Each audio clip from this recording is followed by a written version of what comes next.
मैं आज आपको जूलॉजी का 2025 का टॉप यूनिवर्सिटीज का कट ऑफ बताने वाला हूं बीएचयू यूनिवर्सिटी के बारे में कि आखिरकार 2025 का क्या कट ऑफ इनका रहा था। कि कोई भी यूनिवर्सिटीज दो कैटेगरी में कट ऑफ को निकालती है। सो C2 का मतलब होता है आउट ऑफ द यूनिवर्सिटीज, मतलब और दूसरी कोई यूनिवर्सिटीज से कोई स्टूडेंट ने CUET PG को क्वालिफाई किया है तो उसके बेसिस पर।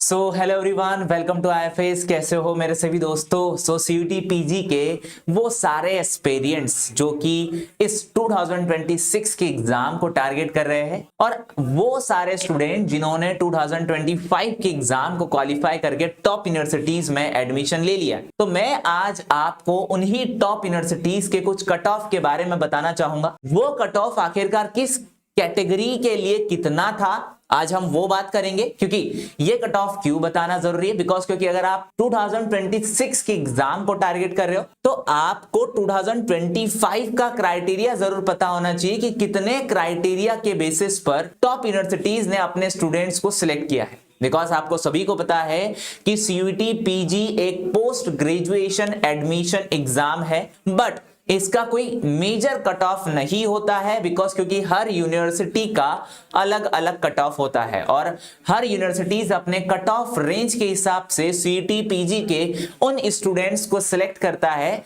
जिन स्टूडेंट का कट ऑफ या जिन स्टूडेंट का मार्किंग रेंज उनके कट ऑफ के रेंज में आता है। तो आपको सभी को ये सारी चीजें पता होगी, और अगर नहीं पता है तो ऑल अबाउट इंफॉर्मेशंस का वीडियो मैंने इसी चैनल के ऊपर बनाया हुआ है, आप जाकर देख सकते हैं। देन बाकी सारी इंफॉर्मेशन भी आपको वहां पर मिल जाएंगी।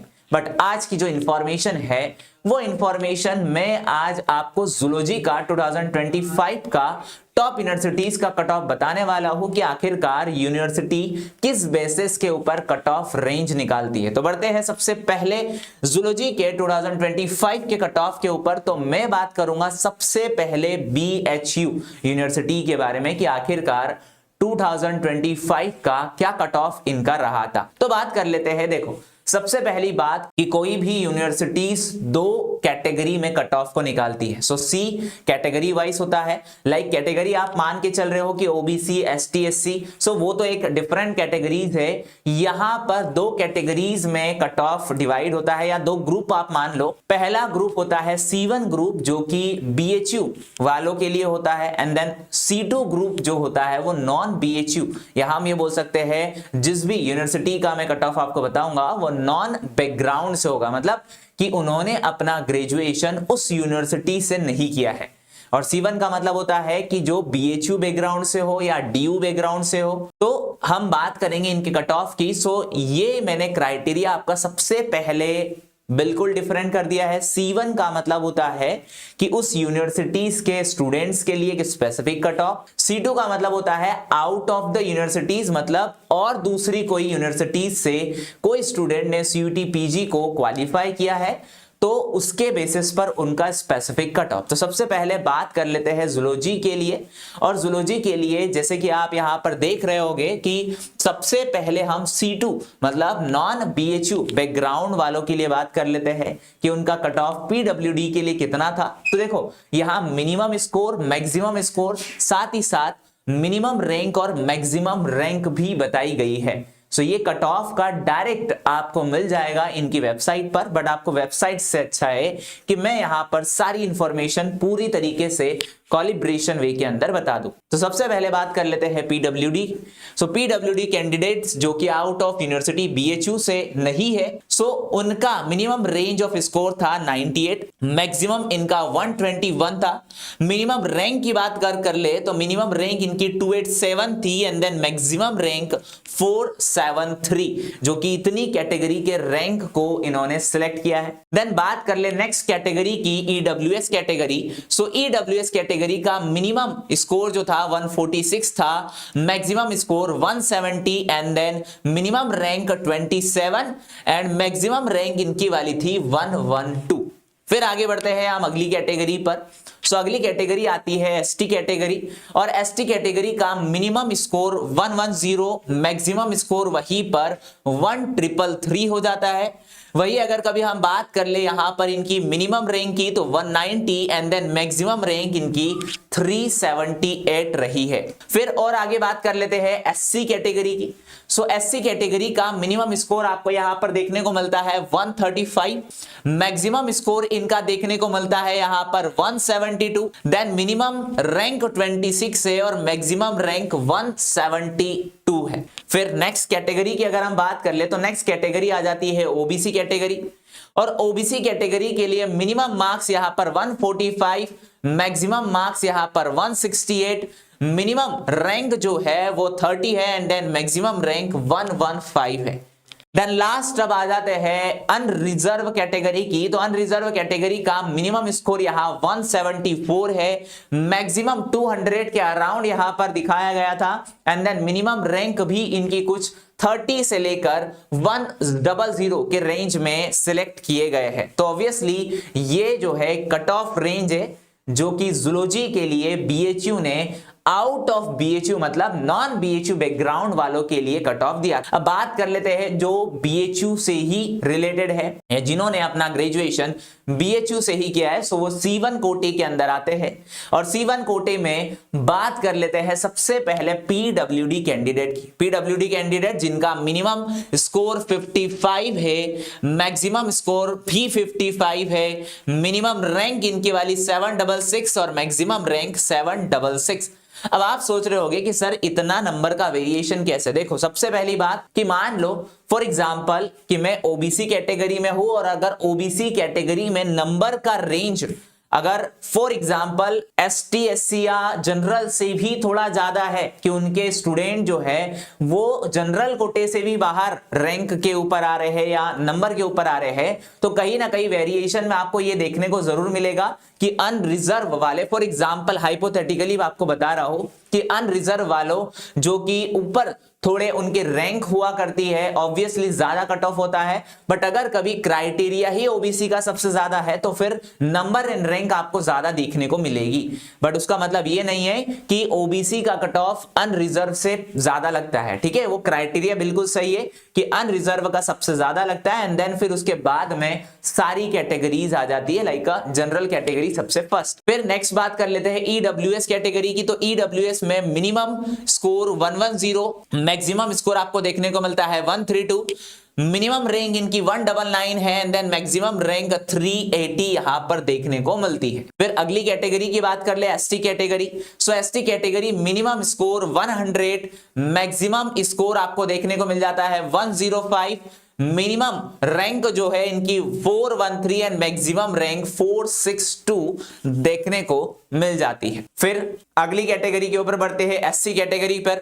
तो एससी कैटेगरी का मिनिमम स्कोर 94 है, मैक्सिमम स्कोर 118, मिनिमम रैंक इनकी 315 and then maximum rank 513 rank देखी जाती है। मतलब एक तरीके से उल्टा नंबर यहां पर कर दिया है। फिर अगली कैटेगरी के ऊपर बढ़ते हैं। सो लाइक ओबीसी कैटेगरी की बात कर ले तो 118 इनका minimum score, maximum score 136, minimum rank है 166 एंड मैक्सिमम रैंक है 316। देन लास्ट अनरिजर्व कैटेगरी की बात कर ले तो अनरिजर्व कैटेगरी का कट ऑफ जो था वो 148 एंड मैक्सिमम यहां पर 162, मिनिमम रैंक की बात कर ले 41 एंड मैक्सिमम रैंक की बात कर ले 95, ठीक है। सो ये एक क्राइटेरिया है बीएचयू बैकग्राउंड वालों के लिए, बिकॉज क्योंकि इसके पहले हमने नॉन बीएचयू बैकग्राउंड के स्टूडेंट्स का कट ऑफ देखा था। सो देखने पर लगता जरूर है कि ऑब्वियसली अनरिजर्व के क्राइटेरिया के हिसाब से नॉन बीएचयू बैकग्राउंड वाले स्टूडेंट्स का कट ऑफ थोड़ा सा वेरिएबल ज्यादा ही होता है। आगे बात कर लेते हैं नेक्स्ट यूनिवर्सिटी की, बट उसके ऊपर जाने से पहले मैं आपको जरूर बताना चाहूंगा अगर आप भी चाहते हैं इस तरीके से अपने कट ऑफ रेंज से ज्यादा मार्क्स को लाना एंड देन अपने टॉप यूनिवर्सिटीज में या अपने सपनों की यूनिवर्सिटीज में एडमिशन लेना, तो आप भी हमारे न्यू बैच में आ सकते हैं। अगर कभी आप आईआईटी जेईई और गेट बी को टारगेट कर रहे हैं तो हमारी बैच 18 अगस्त से स्टार्ट हो चुकी है और इस पर आपको 35% का ऑफ मिलता है जो कि इंडिया 79 कूपन कोड लगाने के बाद आपको मिलेगी। देन आगे बढ़ते हैं डीयू दिल्ली यूनिवर्सिटी की बात कर लेते हैं। तो सबसे पहले हम आ जाएंगे, यहां पर भी सेम ही होगा, C2 category like non DU background वाले स्टूडेंट्स के लिए हम बात करेंगे जूलॉजी के कट ऑफ के लिए, डिपार्टमेंट ऑफ जूलॉजी। तो सबसे पहले आ जाते हैं EWS। तो यहां मिनिमम स्कोर ही दिया है कि 151 मार्क्स मिनिमम स्कोर है। ST कैटेगरी के लिए मिनिमम स्कोर 83 है। SC कैटेगरी के लिए मिनिमम स्कोर 125 है। एंड देन OBC के लिए 121 है। अनरिजर्व के लिए यहां 167 एंड देन PWD कैंडिडेट के लिए 121 मार्क्स आपको देखने को मिलते हैं। सो मिनिमम इतने मार्क्स चाहिए, इससे मैक्सिमम अगर होता है तो DU के अंदर आपको एडमिशन मिल जाता है। फिर आगे हम बात कर लेते हैं वही C1 कैटेगरी। सो DU बैकग्राउंड के स्टूडेंट जिन्होंने अपना ग्रेजुएशन DU से ही किया है तो उनके कट ऑफ रेंज की बात कर लेते हैं। तो मिनिमम स्कोर PWD कैंडिडेट का दिया हुआ है 121। EWS की बात कर ले 170। देन नेक्स्ट ST कैटेगरी की बात कर ले यहां पर 142। देन SC कैटेगरी की 147 एंड फाइनली हम OBC की बात कर ले 159 एंड अनरिजर्व कैटेगरी का मिनिमम स्कोर रखा गया था 182। तो इतने मिनिमम स्कोर वाले स्टूडेंट्स को लिया गया है। देन फाइनली अब बढ़ते हैं नेक्स्ट यूनिवर्सिटी के ऊपर। तो JNU की हम बात, तो चलो अब बात कर लेते हैं JNU जवाहरलाल नेहरू यूनिवर्सिटी की। तो मैं आपको यहां पर बता दूं कि इनका क्राइटेरिया परसेंटेज वाइज होता है ना। सो यहां पर C1 C2 नहीं होता है, यहां पर आपके ओवरऑल जितने मार्क्स का पेपर होता है उसका परसेंटेज आपको यहां पर कट ऑफ की रेंज में देखने को मिलता है। तो बात कर लेते हैं, मैं एक एक कट ऑफ की आपको धीरे धीरे बताता हूं। सबसे पहली बात, यहां पर सब्जेक्ट कोड दिया जाता है और इनका सब्जेक्ट कोड SLSM, ये जूलॉजी का नहीं, ये लाइफ साइंस का सब्जेक्ट कोड है, जहां पर इनके एलिजिबिलिटी में इन्होंने लिखा है कि जूलॉजी बॉटनी वाले स्टूडेंट भी, बायोकेमिस्ट्री वाले स्टूडेंट भी इसमें एडमिशंस ले सकते हैं। सो अगर हम बात कर ले इनकी रैंक और परसेंटेज कट ऑफ की, तो अनरिजर्व कट ऑफ की रैंक जो थी वो 14 मार्क्स से 14 रैंक है। एंड देन अनरिजर्व के कट ऑफ का परसेंटेज अगर देखा जाए तो अप्रोक्सीमेटली 71% था। देन SC के कट ऑफ की बात कर ले, रैंक यहां पर 8 सिलेक्ट की गई है और SC के परसेंटेज कट ऑफ की बात करें तो वो 57% देखा गया है। सो ये फर्स्ट लिस्ट है। एंड देन फाइनली मैं आपको ये भी बता दूं कि फर्स्ट लिस्ट में ही मोस्ट ऑफ एडमिशन हो जाते हैं, क्योंकि बहुत सारे स्टूडेंट अपने एडमिशन को कैंसिल नहीं करते। एंड देन काउंसलिंग कैसे करनी है वो भी मैंने एक वीडियो बना चुका हूं, आप जाकर वहां पर देख सकते हैं। अब बात कर लेते हैं नेक्स्ट ST के कट ऑफ रैंक की। तो यहां पर 4 रैंक सिलेक्ट की गई है। एंड देन ST के कट ऑफ परसेंटेज मार्क्स की बात करी जाए तो 46.6667 परसेंटेज ऑफ मार्क्स यहां पर दिए गए हैं। PWD कट ऑफ रैंक की अगर हम बात कर ले तो इनकी रैंक है 3 एंड देन इनके कट ऑफ परसेंटेज की बात की जाए तो 34% of cut off rank cut off marks select किए गए हैं। देन बात कर ली जाए OBC के कट ऑफ रैंक की, तो वो यहां पर सिलेक्ट की गई है 17 and then OBC cut off जो परसेंटेज है वो है 65.3333।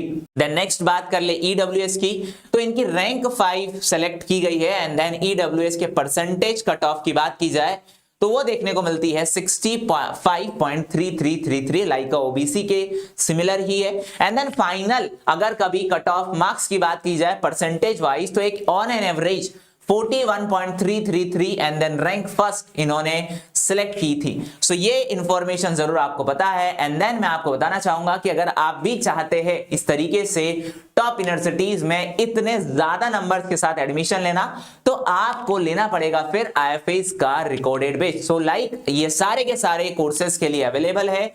रिकॉर्डेड कोर्स पर आपको 35% का ऑफ मिल जाएगा, जो कि इंडिया 79 कूपन कोड लगाने के बाद आपको मिलेगा। सारे subject life science, zoology, botany, microbiology, biochemistry and plant biotechnology, ये सारे सब्जेक्ट के लिए आपको रिकॉर्डेड कोर्स अवेलेबल है। एंड देन ये वो सारे स्टूडेंट हैं जिन्होंने IIT जैन में टॉप 10 रैंक हासिल करी है, ये सारे IFAs के स्टूडेंट हैं। एंड देन ऐसे ही गेट-वी के भी कुछ ऐसे स्टूडेंट हैं जिन्होंने टॉप IITs में एडमिशन लिया है। फाइनली हम बात कर लेते हैं CET-PG की, तो 200 प्लस ऐसे स्टूडेंट है जिन्होंने टॉप इन्हीं यूनिवर्सिटीज में अपनी सीट को बुक किया है, वो भी नंबर के थ्रू। सो अगर आप भी चाहते हैं तो आपको हमारे न्यू बैच में या हमारे रिकॉर्डेड कोर्स को प्रेफर करना पड़ेगा। Then thank you everyone. अगर और भी इंफॉर्मेशन आपको चाहिए तो आप इस नंबर के ऊपर कॉल करके इंफॉर्मेशन को ग्रैब कर सकते हैं। तो मिलता है इसी तरीके से अगली इंफॉर्मेशन के साथ और अगले कट ऑफ रेंज के साथ। तब तक के बाय बाय।